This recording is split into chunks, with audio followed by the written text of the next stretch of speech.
How's it going, troops? And welcome back to football predictions, league predictions. I'm not really sure what to call it. I think it is just predicting how the league season is going to finish, and it's something that we weren't sure if we were going to get to do this season with the ongoing pandemic, with all the chaos that's been going on. But it's good to see that football is returning, and it's good to see the likes of the Bundesliga and the Premier League and stuff going on. Unfortunately, the Scottish Premiership is the one that's been upsettingly not been able to continue, but it's coming back. It's coming back on Saturday, and we're all absolutely dead excited to see it come back and see the return of proper football. And it's going to be an incredible season. We're all very excited for it. I mean, you've got Celtic going for 10 in a row, you've got Rangers going for 55, trying to stop 10 in a row. Or are we going to see our first non Old Firm winner since 1985? There's a lot up in the air and there's a lot to consider. So these are my predictions for the 2020-2021 Scottish Premiership season. This video is sponsored by Predict. Now, Predict is a series of groups on Facebook in which you can predict the outcomes and scorelines of various games in the upcoming season. We have a whole load of leagues spread right across the country. We've got Scottish Premiership, we've got the Premier League, we've got the FA Cup, we've got individual team leagues as well, such as Celtic and York City, who are probably the two bigger ones at the moment. At the end of every week, what we'll ask you to do is predict the games for the upcoming weekend, and people will predict the scorelines and the first goal scorers in each game. You'll be awarded points on your accuracy. It's loads of fun and entirely free to play, so please come join us. So we'll start at the bottom of the table, work our way up, and getting automatically relegated this year. I think it's a no-brainer, really, and I think it's everybody's favourites to go down. It's almost always everybody's favourites to go down. It's Hamilton Accies, and I think for the first time since they came up in 2015, this is the best year for them to be going down. They've lost a fair few good players, but the primary one, for me, one that carried them through last season, was Alex Gogic, who is now, obviously, he's been released on a free. He's away at Hibs. And I think he'll do quite well at Hibs, but Hamilton Accies will suffer greatly at the loss of him, and it's going to be unfortunate for them. It's not going to be it's going to be long overdue, if you ask me. I think they're not a Premiership club in any way, shape, or form. I think there's clubs down in the Championship that deserve it. I mean, Hearts is the big one. You've got Cali Thistle, um, or another. You've got Dundee. You've got Dunfermline. Even Falkirk down in League One, you could argue, are much more of a Premiership club than Hamilton Accies ever will be.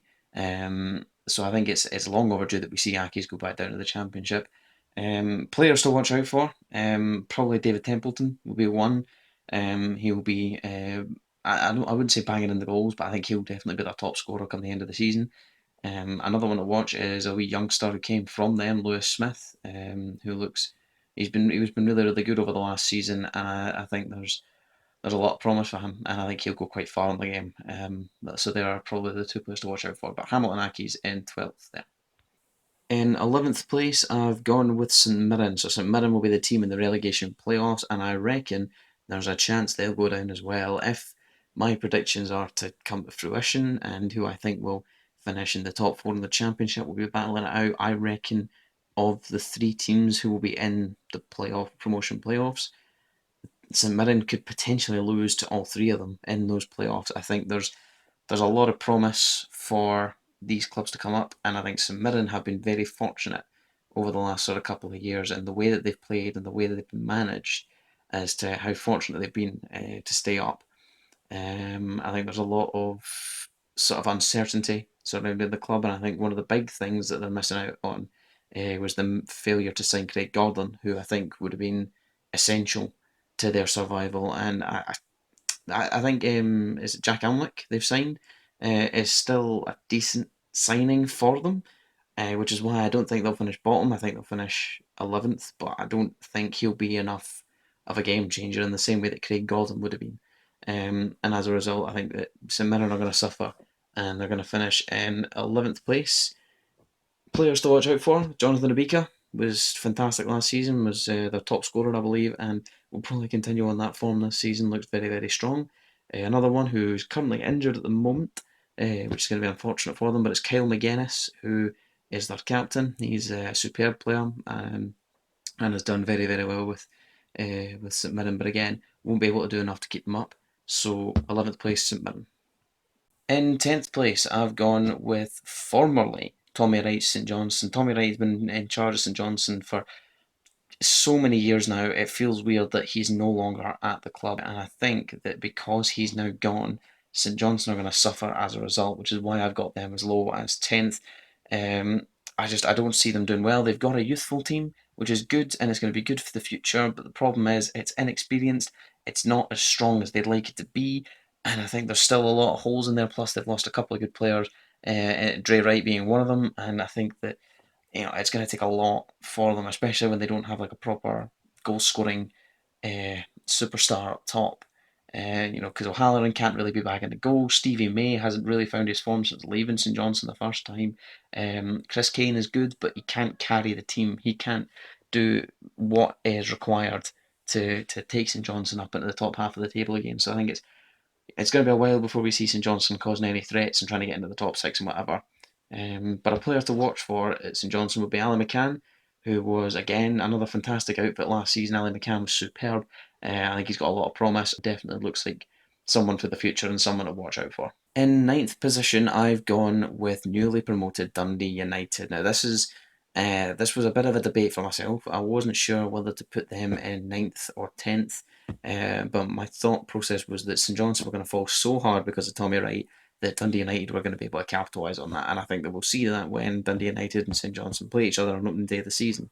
Um, Dundee United, of course, they look a strong team, relatively speaking, considering they've just come from the Championship, considering they have just got themselves promotion. They are not as bad as you would have anticipated them to be, but they're still not, they're not proper Premiership material as yet, and they will definitely be in amongst the relegation battle for at least 30 of the 38 games. There is no doubt in my mind about that. Um, it's just about facing up to the pressures of the Premiership, something that they'll have forgotten about, something they won't be able to live up to. They won't be able to pull a Hearts out of Hibs and get themselves up the high end of the table, having just been promoted, sort of thing. So it'll be interesting to see how they do, but I can't see them doing well. The player to watch out for is a big obvious one is Lawrence Shankland. Lawrence Shankland, who is at the moment the second best striker that Scotland has to offer behind Lee Griffiths.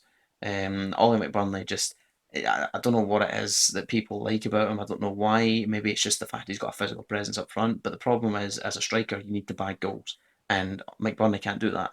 But Shankland can, and Shankland has proven time and time and time again that he gets in the right positions, he gets himself into spaces, and he creates and scores those goals. And he has a very, very good option. And I think that Dundee United will benefit greatly from having him as one of their star players in the Premiership, and he's one to look out for. So Dundee United in ninth place. In eighth place, I've gone with Ross County. Ross County, who they look a decent team. Obviously, they've gone for the solo management now with just Stuart Kettlewell. They look pretty strong defensively. They look like they've got a pretty strong side. There's not really a lot. There's nothing spectacular about them, but at the same time, there's nothing really sort of like degrading or belittling about them, if that makes sense. Which is why I've got them in eighth. They're not really going to be standing out and brilliant and spectacular, but at the same time, they're not going to be down the bottom end. I think it's just going to be an average season for them. They're going to spend most of their time from sixth to eighth, bouncing between the positions, and they're wind up going to be finishing in eighth place at the end. So that's my prediction. A player to watch out for is Ollie Shaw, formerly of Hibs. He's a decent wee player. I think he'll do well at Ross County. I think he'll get a lot of goals. I think he's got a lot of promise. He's got a lot of he's got a lot more to offer than he has already done so, and I think that he's really going to get into that and really be able to take advantage of that at Ross County. So Ross County to come in eighth place there. So in seventh place, I've gone with Kilmarnock. Kilmarnock will be the team to make up the rest of the bottom six. My reasoning for this is quite simple because I think they are a decent team.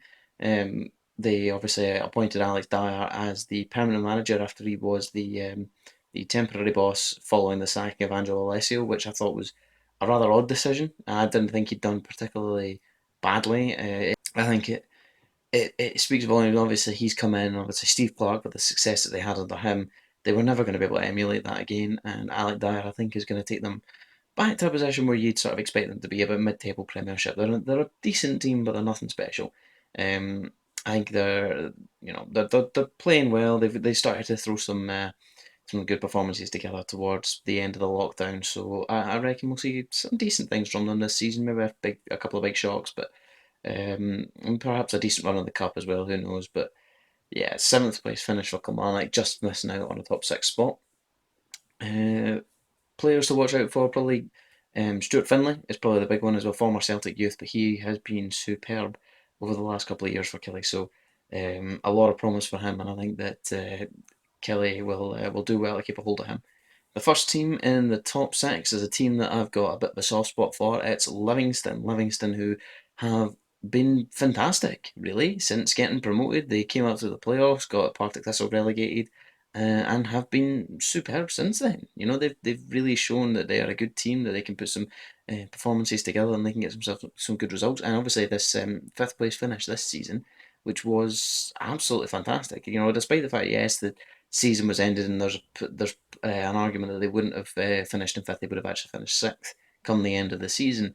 But the fact of the matter is that they were still absolutely fantastic for most of the season, and especially towards the start of the season. They were superb and putting together a lot of good results and were looking really, really positive. So, you know, Livingston, I think they'll continue that form. They won't be spectacular. I think they'll keep on causing upsets. They'll keep putting performances up, and Almond Vale has become like a fortress for them, mainly just sort of because of the unplayability of it. But they've turned it into their own, and I think they'll be able to continue that going into this season. So for me, Livingston in sixth place. Losing Ricky Lamy is going to be a big, big one for them. He's a big player for them. It's going to be a bit of a blow. But they have made some decent ones. A player to watch out for would be Robbie McCrory, who obviously isn't actually one of their players. He is on loan from Rangers, but he has been absolutely superb for them so far, and he's shown time and again that he is a fantastic player, and showed how good they were because Queen of the South, who were top half of the table before Christmas, with Robbie McCrory in goal. Rangers brought him back and then sent him out on loan to Livingston, where they felt he'd get better game time after Livingston lost Sarkic. And Queen of the South fell from there to, nearly bottom of the table. They were only 2 points ahead, whilst Partick had a game in hand. So, yeah, it just goes to show you how much they missed McCrory, and Livingston really, really utilised him, and they got a lot of clean sheets and a lot of good fortune out of Robin McCrory. So, but Livingston to finish in sixth. In fifth place and continuing their everlasting decline in Scottish football, it's Aberdeen. Aberdeen, who really started to come into their own. They really started to look like a properly strong team, like a unit, like a team that would actually cause some damage and be up in amongst the old firm and upsetting the title race, like in amongst the Ronnie Deila era. And then all of a sudden, Brendan Rodgers came in and Rangers started doing better, and Aberdeen have just been on the decline since. They've just continued to fall down and down and down, and then finishing fourth last season. And I think they would have still finished fourth, even if we'd played the final eight games. I reckon Motherwell, despite the fact that they sort of went off it a bit towards the end, I reckon would have still stayed ahead of them, only just. And I think Aberdeen just, doing the same Aberdeen thing, just sort of typically just dropping off towards the end of the season after what tends to be a good start. Um, it's like I say, they've been on the decline for maybe 3, 4 seasons now. Players to watch for: Johnny Hayes, who they've obviously re-signed after he left us on a free. Um, he'll do well for them because he did all right for us. The problem is he's not a spectacular footballer, but he gives 110% every game, and I think that's the one thing that I respected him for. I think if they can keep a hold of Cosgrove, then they might perhaps do better, but I can't see them finishing any higher than fifth place. In fourth place, and it's a team that's done well in the transfer market so far this season. It's Hibs. They've made a fair chunk of good signings in Dre Wright and Kevin Nisbet and an Alex Gogic, who will strengthen their team no end. It's always good to have these options, and to be honest, Kevin Nisbet looking like one of the better strikers so far in Scottish football. I think there's a lot of promise for him. I think that he can do well, especially in a Hibs jersey. And I think that to start Doige ahead of him, despite the form that Doige was starting to get under Jack Ross, I reckon to start him ahead of Kevin Nisbet would be absurd. You buy a player like Kevin Nisbet, who's been as fantastic as he has been. You have to play him. You have to play him, regardless of what Deutsch has done previous seasons. He wasn't doing it for far too long, and I think you need to give Nisbet the chance to break into the team and do some damage. Um, and Nisbet is in fact one of the players that I'd say to watch out for. Scott Allen's another one, obviously formerly he signed for Celtic, but Hibs, he's done very, very well at Hibs. He was their top assister from last season, and he sort of filled the void in a way that John McGinn left. I don't think you could ever really properly fill that void, but he started to do the work to fill that void, and I think that's that shows how good a player he is, and I think that Hibs will do well to keep him. Horgan and Boyle as well are players that they'll want to try and keep a hold of. Um, so yeah, Hibs to finish in fourth this season. The top three starting to look awfully familiar. It's Motherwell in third place. Motherwell, they had a decent pre-season. It's not been dreadful. I think the fact that they've managed to keep a hold of Stephen Robinson is a fantastic is fantastic for them. He's superb. He's a good manager. He's done very, very well in Motherwell, especially considering the quality that he's got at Motherwell. The fact he's got them as high up the table as he has is fantastic. He's made them more of a club than anyone could really ever expect them to be. The fact that he was nearly going to go for the Northern Ireland job, and it's good to see that he's decided to stay at Motherwell and continue, because he will continue to do well at Motherwell. And I think there are bigger jobs out there that he can land if he continues to do well at Motherwell. So um, for me, I think that Motherwell will finish in third. Tony Watt banging in the goals in pre-season. He's the player to watch for. He's done very well sort of in the pre-season so far. So I think there's a lot of promise for him. I don't know if he'll be able to carry it into the season, because he has that tendency just to sort of to disappear when the games start to matter, and I think that that's going to be a big problem for Motherwell if he doesn't do that. But they have got a lot of players that they can rely on if they need to, and I think that there's a lot of strength at the back as well. Obviously with Carlson and goal, and they've got Declan Gallagher at the back there as well. So there's a lot of good options for Motherwell, and I think that third place is pretty much a shoe in for them this season. In an attempt to try and stop 10 in a row, it's going to be Rangers who will be falling short. I've got them in second place. Rangers have been pretty dominant in pre season. They've been very, very good. Obviously, beating Leon, beating Leo, and sort of in complete control of their pre season as well. They beat Motherwell 4-0 the other day, so they're looking pretty, pretty good. Um, there's obviously this Morelos saga at the moment, which is ongoing between Lille wanting to try and buy him. Um, if he stays, then I think Rangers have got a massive, massive chance. If he doesn't, then it's going to be difficult for them. I think even if they get the funds, they're not going to be able to buy a striker who's going to be able to fill his boots. Defoe is getting on. He's a decent striker, but he's not the option that they need. He's not what they need to take them forward, and I think it's going to be a bit of a letdown for them if they do lose him, especially if they lose him, because we're now getting pretty close to the season starting. They need to be quick and act quickly about it. If they're going to sell him so that they can get somebody else in quickly. One of the players to watch for, I'd say Ryan Kent is a player to watch for, but he's not going to be the star man. The star man this season, if Morelos doesn't stay, will be Yanis Hadji, who I must admit is a fantastic piece of business for Rangers. It's a fantastic signing, and the way that they have manipulated the finances of that is absolutely superb. And I hate to admit it, because big Celtic fan, obviously, but that is a massive, massive signing, and it's a massive statement of intent from Rangers as to where they want to go with this season. It's like we're determined to splash the cash to stop Celtic in every way we can. But I think the problem is that you can't just sign one player and expect him to turn your season around. And that's where Rangers are going to fall short. They're going to rely far too heavily on Hadji, and then there'll be games where he just doesn't appear, or players will be sort of too close to him. They won't be able to get him involved in the game, and it's going to let them down. And I think it's going to be upsetting for Rangers to see that.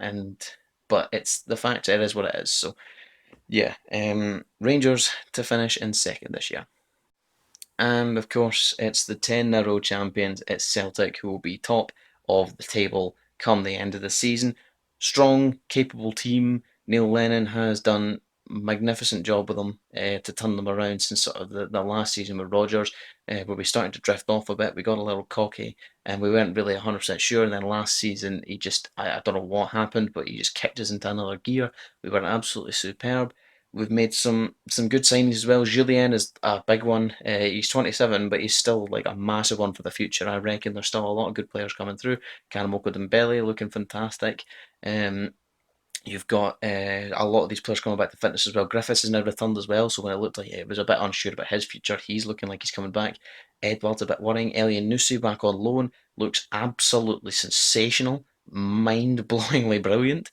He's standing out as one of the star players for me. I think that there's no real major signings for us at the moment. I think the only ones that we really need to make are like a backup centre back option, having lost Simirovic, because now we don't really have one, um, and a left back because again Greg Taylor went down at the weekend there against Ross County, and it's a bit difficult for us to think, right, well, I mean, the other option is Bolingoli, who just doesn't match up. So we need another left back option. Um, I think that's if we can keep a hold of Encham as well, that would be fantastic. I know Southampton have been wanting him. We're looking to get this Barkas boy from Ike Athens, who looks good. He looks very good. I think he's much better than Scott Bain, and he's a hell of a lot better than Joe Hart. I think there's a lot of promise in him, and I think that he's a very good signing, and he's the sort of signing that we need for the 10-0 season. I would have accepted him or the Johnson boy from Copenhagen, but this Barkas deal, I believe it's supposed to be a 4-year deal, 5 million. It's supposed to be a very good. He's a very good player when we played them before, and I think he'll be fantastic in a Celtic jersey, and I think he'll be a lot of promise. Of course, Bain as the backup option isn't terrible, but I'm glad that we've got an actual proper goalkeeper in goal. So yeah, excited for the 10-0 season and excited to see what this season is going to bring us because we've got uh, obviously the Scottish Cup and the Betfred coming. We do have the Champions League as well, which we're going to be seeded right the way through. Potentially Europa League as well. There's a lot of exciting prospects for this season, and I'm genuinely dead excited. But the priority is 10 in a row, and I'm pretty sure, I'm pretty certain that we're going to go all the way and get it.